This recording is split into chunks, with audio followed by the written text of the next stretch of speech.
Hello दोस्तों, स्वागत है आपका करियर एकेडमी के यूट्यूब चैनल पर। आज हम लोग यहाँ पे जो हमारा एनसीईआरटी चल रहा था क्लास 6 का चैप्टर नंबर 6 है। यहाँ पे ये है पृथ्वी के प्रमुख मरुस्थल। तो इसके बारे में देखते हैं ये क्या कहना चाह रहा है इस चैप्टर में। तो ये कहता है कि आपने इनमें कुछ स्थलों को जरूर देखा होगा। चित्र में दिखाए गए आप देखेंगे कि पृथ्वी की सतह सभी जगह एक समान नहीं होती। सबसे इम्पोर्टेंट बात देखो, जो ये कहता है कि पृथ्वी की सतह सभी जगह एक समान नहीं होती। देखो कहीं आपने अर्थ देखी होगी, कहीं पे क्या है, बहुत बड़े पहाड़ है, कहीं पे प्लेटू है, पठार है, और कहीं पे मैदान है। तो जो अर्थ की संरचना है वो हर जगह एक समान नहीं है। पृथ्वी पर अनगिनत प्रकार के स्थल रूप हैं। जो अर्थ है, पृथ्वी है, उसमें क्या है, विभिन्न प्रकार के स्थल रूप हैं। कहीं पे आपको बड़े बड़े पहाड़ मिलते हैं, कहीं पे पठार मिलते हैं, कहीं पे मैदान मिलता है, कहीं पे समंदर मिलता है। तो इसकी संरचना क्या है, अलग अलग है। कुछ भाग ऊंचे नीचे तथा कुछ समतल होते हैं। जो समतल भाग होंगे वो मैदान हो गए, बाकी ऊंचे नीचे यहाँ पे भाग होते हैं। स्थल रूप दो प्रक्रियाओं के परिणाम स्वरूप बनते हैं। आपको यह जानकर आश्चर्य होगा कि मैदान जिस पर आप खड़े हैं उसमें धीरे धीरे गति हो रही है। जहाँ पे हम अर्थ के अंदर हैं, जैसे अर्थ है, अर्थ में हम लोग हैं, तो इसके अंदर क्या है, इसके अंदर मैग्मा होता है। मैग्मा होता है, प्लेटें होती है, वो मूव करती हैं, तो उसकी वजह से क्या होता है, अर्थ में मूवमेंट होते रहती है। पृथ्वी के अंदर लगातार गति हो रही है। प्रथम या आंतरिक प्रक्रिया के कारण बहुत से स्थानों पर पृथ्वी की सतह कहीं ऊपर उठ जाती है, कहीं धंस जाती है। जो आंतरिक क्रियाएं होती है, इसमें बल होते हैं। एक आंतरिक बल होता है और दूसरा बाह्य बल होता है। तो दो तरह के बल पृथ्वी पर काम करते हैं। तो इनकी वजह से क्या होता है, पृथ्वी की संरचना कहीं पे अलग अलग दिखाई देती है। देखो जैसे दो प्लेटें हैं, प्लेटें होती है पृथ्वी के अंदर। तो आप धीरे धीरे हम इनको आगे क्लास के एनसीईआरटी में पढ़ेंगे। जैसे दो प्लेटें टकराती हैं, कहीं पे क्या होता है, प्लेटें ऊपर को उठ जाती हैं, तो वहां पे क्या हो जाता है, पहाड़ बन जाता है, पर्वत बन जाता है। कहीं भी ये चीज नीचे धंस जाती है, तो ये क्या होता है, थोड़ा डिफरेंट डिफरेंट इसका स्ट्रक्चर बन जाता है। अब यहाँ पे देखो कुछ संरचना आपको दे रखी है। विभिन्न स्थल स्वरूप पर्वत, ये आपको पता है पर्वत कैसे होते हैं, पर्वत श्रृंखलाएं। अच्छा, पर्वत और पर्वत श्रृंखलाएं। पर्वत श्रृंखला के एक पर्वत है, फिर दूसरा पहाड़ है, फिर तीसरा पहाड़ है, ऐसे करके जो श्रृंखला एक सीरीज बनती है वो क्या हो गई, पर्वत श्रृंखला होती है। पहाड़ी होती है, घाटी होती है संरचना पृथ्वी में, पठार होते हैं, सहायक नदियां आपको दिखने को मिलती हैं, मैदान दिखता है, और जल संधि द्वीप दिखते हैं आपको, स्थल संधि, तट, प्रायद्वीप, वितरिका, अभी हम पढ़ेंगे वितरिका के बारे में, डेल्टा के बारे में पढ़ेंगे, नदी मुहाने पढ़ेंगे, झील, नदी और समंदर। ये क्या है, विभिन्न स्थल स्वरूप हैं। पृथ्वी पर विभिन्न प्रकार के क्या पाए जाते हैं, अलग अलग तरीके के स्थल स्वरूप पाए जाते हैं। दूसरी या बाह्य प्रक्रिया स्थल के लगातार बनने एवं टूटने के प्रक्रिया है। पृथ्वी की सतह के टूटकर घिस जाने को अपर्दन कहते हैं। देखो अब अभी हम इसके बारे में बात करेंगे, अपर्दन क्या होता है। अपर्दन की प्रक्रिया के द्वारा सतह नीचे हो जाती है तथा निक्षेपण की प्रक्रिया द्वारा इसका फिर से निर्माण होता है। ये दो प्रक्रियाएं बहते हुए जल, वायु तथा बर्फ के द्वारा होती है। यह विभिन्न स्थल स्वरूपों को उनकी ऊंचाई एवं ढाल के आधार पर पर्वतों, पठारों एवं मैदानों में वर्गीकृत कर सकते हैं। अब देखो पहले अपर्दन देखते हैं। मेरे पास कोई यहाँ पे क्या है, एक पहाड़ है, पहाड़ हो गया। अब ये क्या कहता है, अपर्दन किस किस के कारण होता है, पानी के द्वारा होता है, वायु के द्वारा होता है और बर्फ के द्वारा होता है। अगर लगातार यहाँ पे हवा चलेगी, लगातार इस पर्वत पे हवा चलेगी, तो क्या होगा, ये धीरे धीरे इसके टूट के ये नीचे को आ जाएगा। ये पहाड़ी क्या होगी, टूट के, या बर्फ से हो, या हवा से हो, या पानी से हो। लगातार इसमें अगर पानी आएगा तो क्या होगा, इसके ये टूट के अलग हो जाएगा। अलग होने के बाद क्या होगा, ये उस पानी के साथ बह के दूसरी जगहों पे जाएगी और वहां पे ये निक्षेपित हो जाएगा। वहां पे निक्षेपित होकर क्या करेगा, ये क्या बनाएंगे, इनकी ऊंचाई एवं ढाल के आधार पर पर्वतों, पठारों एवं मैदानों में वर्गीकृत करते हैं। अब जहां जहां ये क्या होगा, इकट्ठा होगा, या तो कुछ पठार बना सकता है, या तो अगर गड्ढे होंगे तो उनको भर के ये क्या बनाएगा, उसको मैदान उसको बना देगा। यहाँ पे क्या है, पर्वत के बारे में। पर्वत क्या होता है, देखो पर्वत पृथ्वी की सतह की प्राकृतिक ऊंचाई है। ध्यान से समझ रहे हैं इसको। पर्वत क्या है, पृथ्वी की सतह की प्राकृतिक ऊंचाई है। पर्वत का शिखर छोटा तथा आधार चौड़ा होता है। कभी आपने पर्वत देखा होगा तो इस तरह की संरचना होती है, आधार इसका चौड़ा होता है और शिखर क्या होता है, पतला होता है। यह आसपास के क्षेत्रों से बहुत ऊंचा होता है। कुछ पहाड़ बादलों से भी ऊंचे होते हैं। जैसे जैसे आप ऊंचाई पर जाएंगे जलवायु ठंडी होती जाती है। हमने पिछली वीडियोज में हमने पढ़ा था, है ना, अलग अलग वायुमंडल की पढ़ता है। तो उसके अकॉर्डिंग क्या होता है, जैसे हम ऊपर को जाते हैं वायुमंडल ठंडा होते जाता है, फिर उसके बाद और आगे जाके फिर बढ़ते जाता है। कुछ पर्वतों पर हमेशा जमी रहने वाली बर्फ की नदियां होती हैं, जिन्हें हिमानी कहते हैं। हिमानी क्या होता है, जैसे यहाँ पे बर्फ पड़ी है, बहुत ज़्यादा बर्फ पड़ी पहाड़ी में, तो क्या हुआ, इसके साथ ये बर्फ की नदियाँ निकलती हैं। यहाँ से बर्फ की नदियाँ नीचे को निकलती हैं। जैसे गर्मी में आती है तो फिर ये क्या बन जाता है, पानी में चेंज हो जाती है। तो इन्हीं को क्या बोलते हैं, जो ये बर्फ की नदियाँ होती हैं, इनको क्या कहा जाता है, हिमानी कहा जाता है। यहाँ कुछ ऐसे भी पर्वत हैं जो समुद्र के भीतर हैं। अब जरूरी नहीं है कि पर्वत सिर्फ ऊपर ही हो। कुछ ऐसे पर्वत है कि जैसे यहाँ समंदर है, ये पानी है, तो इसके नीचे भी पर्वत है। आगे देखो, इसने एग्जाम्पल दिया होगा, जो समुद्र के भीतर है तथा इन्हें आप नहीं देख सकते। कठोर जलवायु होने के कारण पर्वतीय क्षेत्रों में बहुत कम लोग निवास करते हैं। जो पहाड़ों में रहना क्या होता है, यहाँ पे एग्रीकल्चर कम होता है, खेती कम होती है, जलवायु कठोर होती है, तो इसके ऐसा लोग यहाँ क्या करते हैं, कम निवास करते हैं। यहाँ का धरातल खड़ी ढाल वाला होता है तथा कृषि योग्य भूमि की कमी होती है। जो खेती वगैरह होती है वो मैदानों में ज़्यादा अच्छी होती है as compared to the hill areas. पर्वत एक रेखा के क्रम में भी व्यवस्थित हो सकते हैं, जिसे श्रृंखला कहते हैं। अभी हमने डिस्कस किया था पर्वत क्या होता है, एक इस क्रम में होते हैं ये, इनको क्या बोला जाता है, इनको श्रृंखला कहा जाता है। ये क्या कहता है, वलित पर्वत। वलित पर्वत, ये आप इमेज देख लो, उसके बाद हम लोग वलित पर्वत बोलते हैं। अब वलित पर्वत का अगर एग्जाम्पल बताऊं, डेफिनेशन अभी देखते हैं।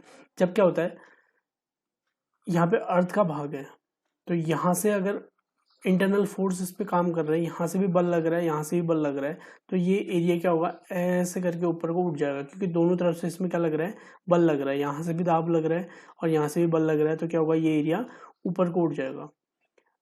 इसी को क्या बोलते हैं, वलित पर्वत, यानी कि फोल्ड माउंटेन जैसे बोला जाता है, क्योंकि यहाँ पे क्या हो जाता है, फोल्ड हो जाता है ऊपर को, दोनों तरफ से इसमें क्या कर रहे हैं, फोर्स काम कर रहे हैं, तो ये क्या होगा, फोल्ड हो जाएगा, इसलिए ना फोल्ड माउंटेन या वलित पर्वत कहा जाता है।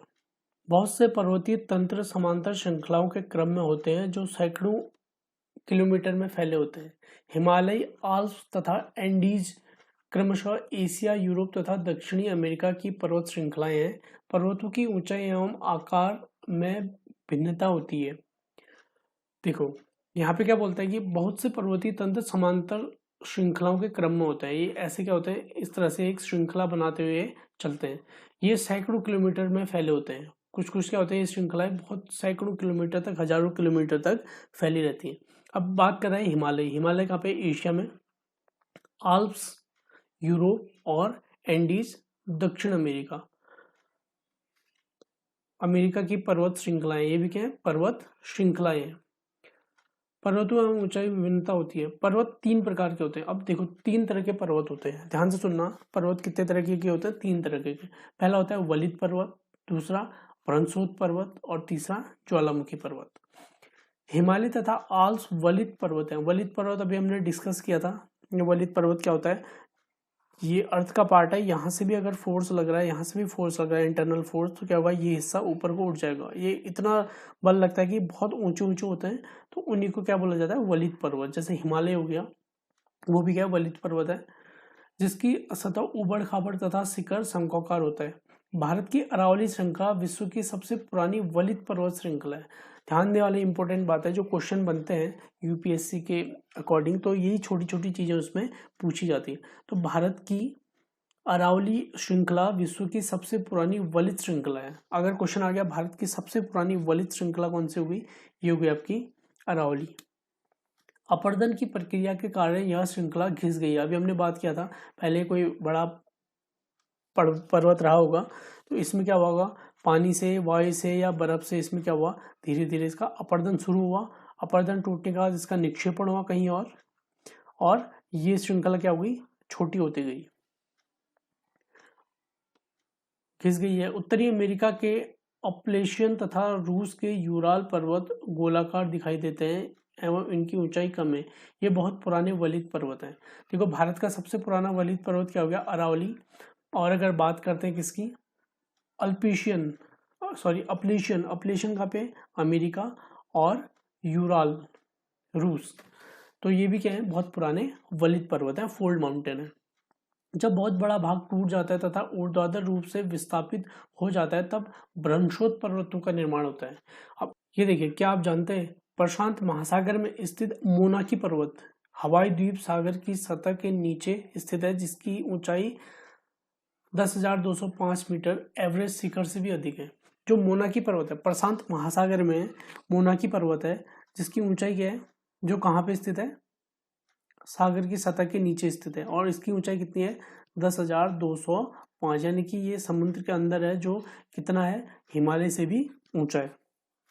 तो इम्पोर्टेंट फैक्ट था, अगर क्वेश्चन आता है कि मोनाकी पर्वत कहाँ पे है, यह प्रशांत महासागर में स्थित है, हवाई द्वीप में, और इसकी ऊंचाई कितनी है, 10,205 मीटर ऊंचाई है, जो माउंट एवरेस्ट से भी ऊंचा है, जो कहाँ पाया जाता है, प्रशांत महासागर में स्थित है, समंदर के अंदर। भ्रंशोत पर्वतों की, जब बहुत बड़ा भाग टूट जाता है तथा ऊर्ध्वाधर रूप से विस्थापित हो जाता है तब भ्रंशोत पर्वत का निर्माण होता है। ऊपर उठे हुए खंड को उत्खंड या हास्ट बोल तथा नीचे हुए धसे खंड को द्रोणिका, भ्रंश या ग्रोबेन कहा जाता है। यूरोप की राइन घाटी तथा वॉस्जेस पर्वत इस तरह के पर्वत तंत्र के उदाहरण हैं। तो अब देखो भ्रंशोत पर्वत क्या होता है। भ्रंशोत पर्वत क्या होता है, ये पृथ्वी की कोई सतह है, स्ट्रक्चर है। यहाँ पे क्या हुआ कि कुछ पार्ट, ऐसे कोई पृथ्वी की सतह है, तो इसमें क्या हुआ, कोई इसमें फोर्स लगा, कोई आंतरिक बल लगा, तो कुछ भाग तो इसका क्या हो गया, वहीं रह गया, कुछ भाग नीचे को धस गया। ये देखिए, कुछ भाग तो उसी क्रम में रहे और कुछ भाग, कोई भाग क्या हो गया, नीचे को धंसता चला गया, जिसे क्या बोला, भ्रंशोत पर्वत बोला गया। जो ऊपर उठा हुआ उत्खंड होता है उसे क्या बोलते हैं, उत्खंड कहा जाता है, उत्खंड भ्रंश कहा जाता है। जो ऊपर उठा हुआ भाग होगा उसको उत्खंड भ्रंश कहा जाता है, और जो नीचे धंस जाता है उसको द्रोणिका भ्रंश के नाम से जाना जाता है। तो उत्खंड ऊपर उठा हुआ, उत्खंड मतलब ऊपर उठा हुआ, और द्रोणिका भ्रंश मतलब जो नीचे को दब गया। ऐसे पर्वतों को क्या बोला जाता है, इनको भ्रंशोत पर्वत कहा जाता है। आगे देखते हैं, इसके एग्जाम्पल क्या हो गए, यूरोप की राइन घाटी तथा वॉस्जेस पर्वत इस तरह के पर्वत तंत्र के उदाहरण है। तो अगर क्वेश्चन का बनता है भ्रंशोत पर्वत का एग्जाम्पल, तो ये क्या हो जाएगा, यूरोप की राइन घाटी तथा वॉस्जेस पर्वत। ये क्या, कौन से पर्वत है, भ्रंशोत पर्वत है। एड्रेस में दिए गए विश्व मानचित्र में इनकी स्थिति को देखिए तथा इस प्रकार की भू आकृति तथा कुछ और उदाहरण का पता लगाइए। अब नेक्स्ट क्या कहते हैं, ज्वालामुखी पर्वत। ज्वालामुखी पर्वत ज्वालामुखी की क्रियाओं के कारण बनते हैं। अफ्रीका का माउंट किलिमंजारो तथा जापान का फ्यूजियामा इस तरह के पर्वतों के उदाहरण है। अब देखो, ये तो समझ में, वैसे ही समझ में आ रहा है कि ज्वालामुखी पर्वत किससे बना होगा, ज्वालामुखी से बना होगा। जो हमारी अर्थ है उसके अंदर क्या है, मैग्मा, बहुत सारा मैग्मा है, जो क्या करता है, मूवमेंट करते रहता है इसके अंदर मैग्मा। अब उसको क्या चाहिए, कहीं ना कहीं से वो बाहर को निकलता है, क्योंकि यहाँ पे क्या है, बहुत ज़्यादा उस पर दाब लगता है, बहुत ज़्यादा दाब लगता है, और उसके अंदर क्या है, अर्थ के अंदर हीट भी बहुत ज़्यादा है, तो ये कहीं ना कहीं से बाहर को निकलता है। तो जहाँ से बाहर को निकलता है वहाँ से अगर ये मैग्मा बाहर निकलता है, यहाँ से बहुत सारा मैग्मा निकला निकला निकला, ये फिर क्या होगा, पृथ्वी की सतह में आके इकट्ठा हो जाएगा, जिसे क्या बोलेंगे, लावा बोला जाता है। जब पृथ्वी के अंदर है तो ये क्या है, मैग्मा है, और जब ये बाहर आ जाता है तो क्या बन जाता है, ये लावा बन जाता है।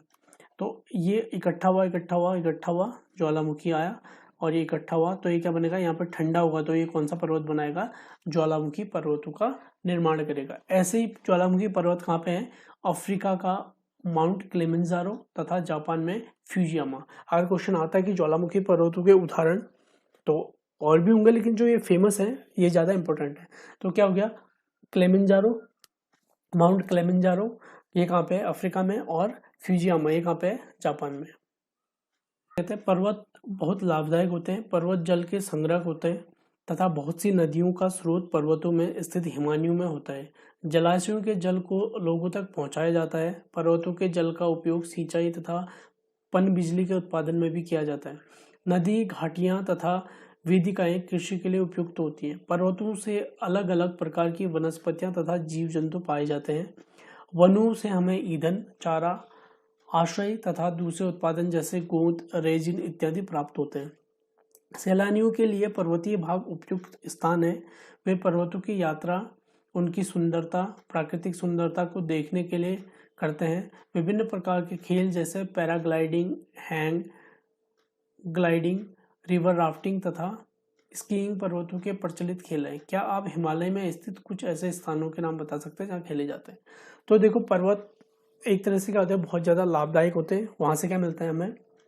पानी का स्रोत मिलता है, पानी मिलता है, पेड़ मिलते हैं, पेड़ों से लकड़ियाँ मिलती हैं, उससे हम घर बनाने के काम आता है, सिंचाई के लिए वो पानी यूज़ होता है। तो बहुत सारी चीज़ें वहाँ से हमें गोंद मिलता है। वहाँ पे विभिन्न प्रकार के खेल होते हैं, पैराग्लाइडिंग हो गया, स्कीइंग हो गया, बहुत सारे पर्वतीय खेल होते हैं। और बहुत से लोग पर्वतों में घूमने के लिए वो पर्वतों को क्या बनाते हैं, एक टूरिस्ट प्लेस बनाते हैं। तो पर्वत क्या है, एटलीस्ट हमारे लिए बहुत ज़्यादा इंपॉर्टेंट होते हैं, जिससे हमें बहुत सारी चीज़ें प्राप्त होती हैं। अब यहाँ पे आपको दिखाया गया है, देखो ये ज्वालामुखी पर्वत कैसे निर्माण होता है। अत्यधिक दाब से मैग्मा का निर्माण होता है।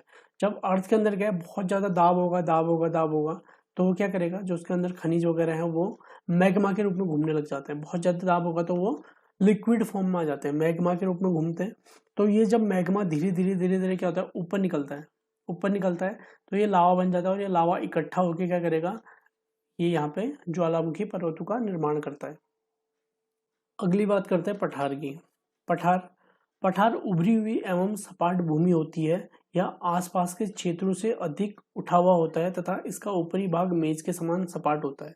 किसी पठार के एक या एक से अधिक किनारे होते हैं जिनके ढाल खड़े होते हैं।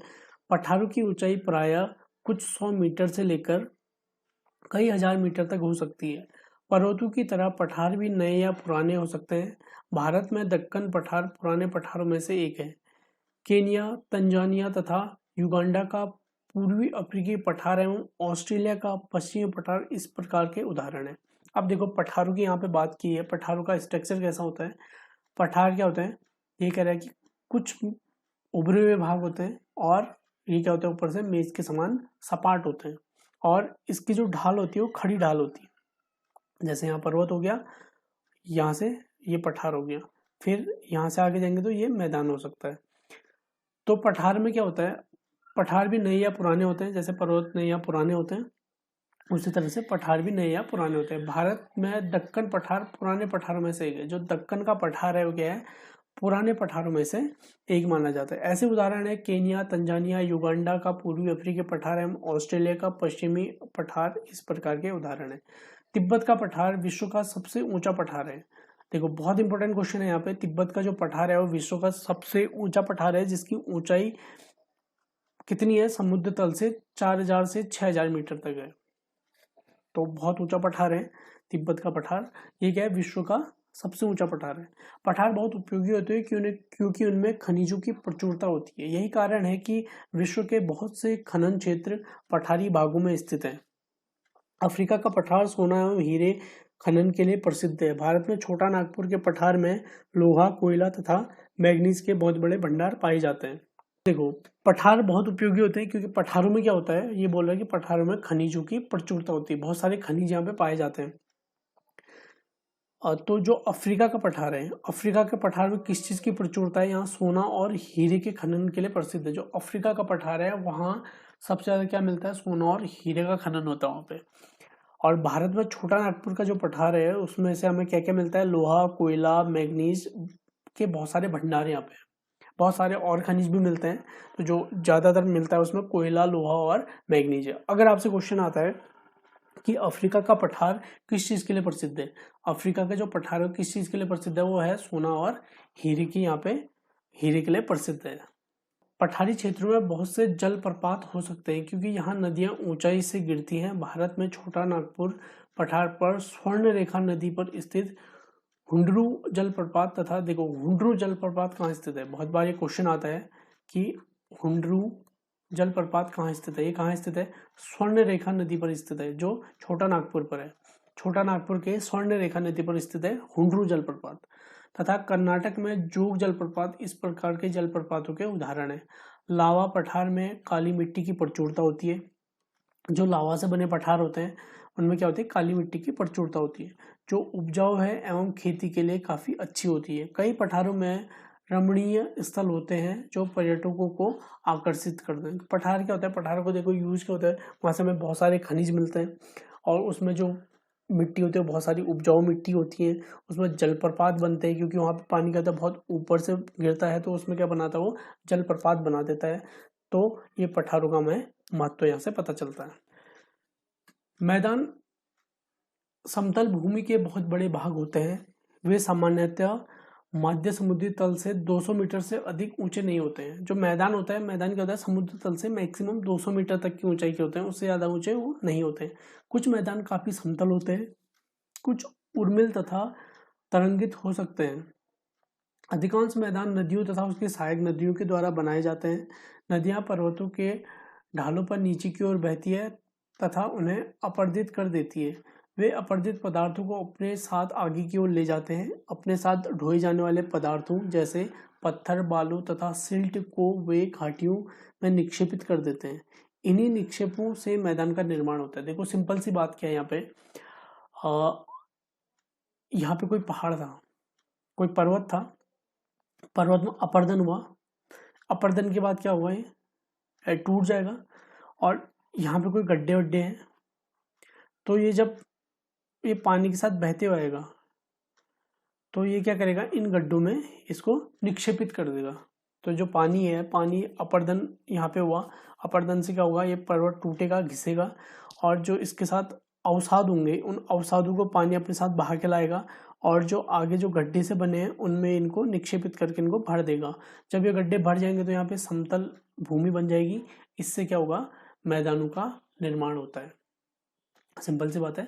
सामान्यतः मैदान बहुत अधिक उपजाऊ होते हैं। यहाँ परिवहन के साधनों का निर्माण करना आसान होता है, इसलिए मैदान विश्व के सबसे अधिक जनसंख्या वाले भाग होते हैं। अब जो मैदानों में क्या है, मैदानों में यहाँ पे खेती अच्छी होती है, जमीन उपजाऊ होती है, परिवहन के लिए आसानी मिल जाती है और यहाँ पे क्या होता है, ज़्यादा लोग इकट्ठे बसते हैं क्योंकि यहाँ पे क्या है, जलवायु अच्छी है, उपजाऊ है और खेती कर सकते हैं, तो यहाँ पे लोग भी ज़्यादा बसते हैं, तो उससे क्या होता है, यहाँ पे जनसंख्या अधिक होती है।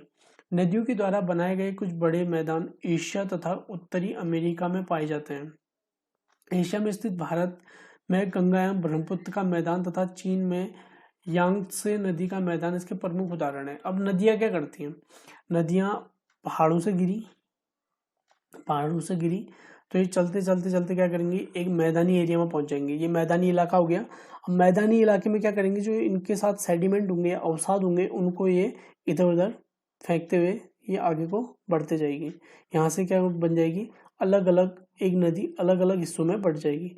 अब ये उसका अवसाद है, इसने इधर उधर निक्षेपित कर दिए, अलग अलग जगह निक्षेपित कर दिए, तो ये एरिया क्या हो जाएगा, ये धीरे धीरे यहाँ पे मैदान बन जाएगा। तो बहुत से मैदान जो हैं, ये क्या कह रहा है, नदियों से ही मैदानों का क्या होता है, निर्माण हुआ है। मैदान मनुष्यों के रहने के लिए सबसे उपयोगी क्षेत्र है। यहाँ की जनसंख्या बहुत अधिक होती है क्योंकि मकान बनाने तथा खेती के लिए यहाँ समतल भूमि की प्रचुरता होती है। उपजाऊ मिट्टी के कारण यह भाग खेती के लिए काफी उपयुक्त होता है। भारत में गंगा का मैदान देश में सबसे अधिक जनसंख्या वाला क्षेत्र है। तो मैदान में क्या है, समतल भूमि है, वहाँ पे क्या होता है, परिवहन आसान हो जाता है और खेती करना आसान हो जाता है, तो वहाँ पे क्या करते हैं, ज़्यादा लोग वहाँ पे निवास करते हैं। तो बच्चों इसी के साथ छठी क्लास के एनसीईआरटी ज्योग्राफी का 6 चैप्टर यहाँ पे कंप्लीट होता है। इस चैप्टर में मेनली क्या था, इसमें पर्वतों के प्रकार बताएं, 3 तरह के होते हैं और इनका निर्माण कैसे होता है। उसके बाद इसमें मैदान, पर्वत, पठार, इनके महत्व के बारे में बताया कि इनका क्या क्या महत्व है और हमें इनसे क्या क्या चीज़ें प्राप्त होती हैं। तो एक बेसिक चैप्टर है क्योंकि 6 क्लास की एनसीईआरटी में सिर्फ इतना सिंपल सा आपको समझाया है कि ये एक सीढ़ी है। अब धीरे धीरे हम 7th पढ़ेंगे, 8th पढ़ेंगे, 9th, 10th, 11th, 12th, तो उसमें क्या होगा, आपका बेस बहुत अच्छा मजबूत हो जाएगा। तो मिलते हैं नेक्स्ट वीडियो में। अब आएगा चैप्टर नंबर 7 क्लास 6 का।